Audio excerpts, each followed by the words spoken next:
Hello everyone and welcome to today's video. Today is my final update for the 2024 Nevada Senate race, where just a few minutes ago the state was called for Democratic incumbent Jacky Rosen. Jacky Rosen has won this race against Republican Sam Brown. Now that we know the race has been won by Rosen, we're going to take a look at the counties in Nevada and see what happened here. So the final numbers, unless there's any more that come in after this, was 675,318 for Rosen, 654,747 for Brown. A very, very close race, a margin of victory of about 21,000 votes for Rosen over Brown. A very close race. A race also at 47.8% to 46.4%, with 2.9% of people voting for neither of these candidates. So a plurality win for Rosen, not a majority win. Very, very close race. So what happened? Why was Jacky Rosen able to defeat Sam Brown in Nevada? Well, the first reason is Clark County. Clark County is the largest county in the state of Nevada. This is where the city of Las Vegas is, and this is over a majority of the people living in Nevada live in Clark County. Jacky Rosen got 51% of the vote in Clark County. Sam Brown got 43%, a margin of victory of 8% separating Rosen and Brown. And just for comparison, Jacky Rosen won statewide by about 1.4%. On the presidential race, which I'll have a video coming out probably before this one, which Donald Trump just won, Trump won statewide by 4%. Trump only lost Clark County by 2%, by far the best Trump or any Republican has done in Clark County in a very long time. So Trump only lost to his Democratic opponent by 2 in Clark County. In the Senate race, Sam Brown lost to Jacky Rosen by 8 points. And just given the pure size of Clark County, that 8% difference is a very large difference. From 504,000 to 431,000, that's about 69,000 votes to 500,000, plus an additional 4. You have about a 73,000 vote difference separating Rosen and Brown just in Clark County alone. Just in Clark County alone, again, 73,000 votes from this area. The margin of victory for Rosen was only 21,000. So the difference of winning the state of Nevada for Rosen or Brown was literally in Clark County the whole time. So Rosen did very well in Clark County, especially compared to Sam Brown. It also hurts that Sam Brown did only get 43%, and none of these candidates did get 3%. Had Brown was able to capture that 3% and move him up another 29,000, 30,000 votes, that would be 461,000. Well, then the margin may have actually been there enough for Sam Brown to actually win the state, because that margin, that extra 30,000 votes, when the margin of victory was only 21,000 votes, would actually have been enough for Brown to take a lead had he been able to get those votes. But of course, that's a hypothetical that didn't happen. Jacky Rosen did very well in Clark County and won this county by 8 points, a likely Democratic margin. The second county I want to mention is Washoe County. This is the second largest county in the state, not as large as Clark County, but still had over 118,000 votes for Jacky Rosen. Sam Brown had over 107,000 votes. Rosen won this county by about 5%. And again, none of these candidates getting 3%. And this is a lead of about 11,000 votes for Rosen over Brown right here.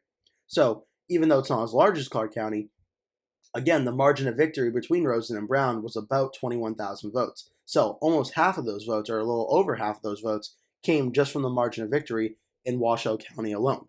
Well, why does this matter? Because it is a smaller population than Clark. Because if you look at Donald Trump versus Kamala Harris, Donald Trump actually won this county by just 0.3%. And this is good news for Trump because he didn't need to win this county. When he was doing so well in Clark County, only losing by 2 points, Trump didn't need Washoe County. And yet, he won it by about 600 votes, which took away the 11,000 vote lead in the Senate race that Rosen had over Brown. Trump did not have that problem. In the Senate race, Brown did have that problem. Not only was he underperforming Rosen by a lot in Clark County, he was also underperforming Rosen in Washoe County, which certainly hurt him. There is also a lot of smaller Republican counties around the state where Sam Brown did really pile the votes up, but not as well as Trump did against Kamala Harris. For instance, in Humboldt County or Elko County, Pershing, Lander, Eureka, White Pine, Nye County, Esmeralda, Mineral, Lyon, Douglas, Churchill, Story, and Carson City, the capital of Nevada. But this really, not to say that this doesn't matter too much, because the counties are very small in population.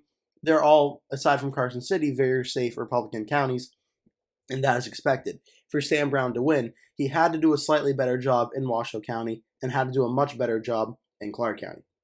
And this actually does, well, when you look at the polling data for Nevada, let me pull that up while we're here. Let me pull up the polling data for Nevada. I want to make sure I still have this up. That's Pennsylvania.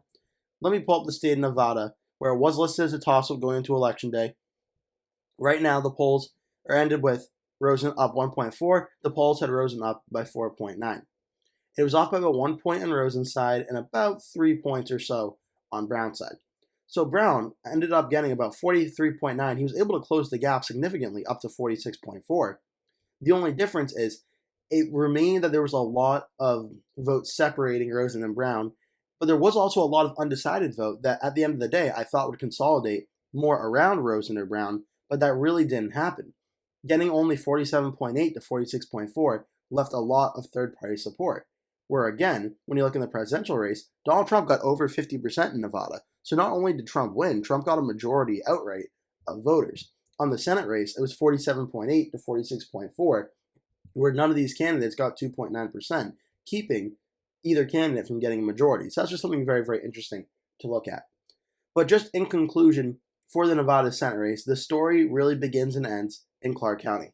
As Donald Trump showed, a Republican, if they can lose Clark County by around 2 points, a Republican has a very good chance of winning Nevada, especially if they do very well statewide. And Republicans don't even need to win Washoe County to win Nevada statewide, but it'd be a lot helpful if Brown was able to do that. But nonetheless, Rosen did very well in Washoe County, and Rosen did very well in Clark County. And at the end of the day, that's what decided the Senate race for Rosen over Sam Brown. But objectively, this is a very, very good race, a very interesting race. A 1.4% margin of difference is certainly not a blowout win at all. It's a very close race. And I have a feeling we're not going to see the end of Sam Brown in Nevada politics. It might not be in 2026, it might be 2028 or 2030, but I have a feeling we're going to see him run again. He ran, I think, in 2022 for either governor or for senator. I think we're going to see him run again at some point. I'm not sure for what role or for what position, but I think we'll see him again. As for Jacky Rosen, having won this election in 2024, she'll be up for re-election in 2030, and obviously it's way too far out to begin speculating, but I would suspect, seeing as she's not that old, she's probably going to run for re-election. But Jacky Rosen will serve for another 6 years. This will be her second term.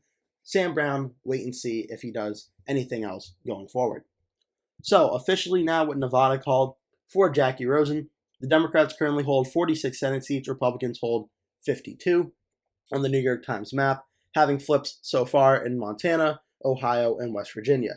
Pennsylvania, Republican Dave McCormick, it certainly looks like he's going to win this race and pull this race out over Democratic incumbent Bob Casey. Casey's campaign is not conceded yet. They're still waiting for every vote, every mail-in ballot vote to be counted, so we're going to have to wait and see on that one. Looking like McCormick is going to win, but we'll wait and see there. Arizona, as I mentioned, I did a video as well yesterday about it. That's still a wait and see on how Arizona goes. 83% in, the race is getting very, very close, a 1.2% difference between Ruben Gallego and Kari Lake. So that's where things stand in the Senate map right now. Republicans have 52, Democrats have 46. That'll do it for today's video. Thank you so much for watching. Please remember to give this video a like, click subscribe, share with your friends and family, and hope to see you in a future video. That will do it for today's video. Thank you so much for watching. If you enjoyed the video, please remember to give it a like. And if you really liked it, please remember to click the subscribe button and make sure you turn post notifications on so you always get notified when I post a new video. That way you never miss one. Also, please remember to share this video with your friends and family if you really, really, really like the video. And remember to stay tuned because I'll be posting at least one video every single day leading up until Election Day. So I'd really appreciate it if you keep coming back and watching those videos. Thank you so much for watching, and I hope to see you in a future video.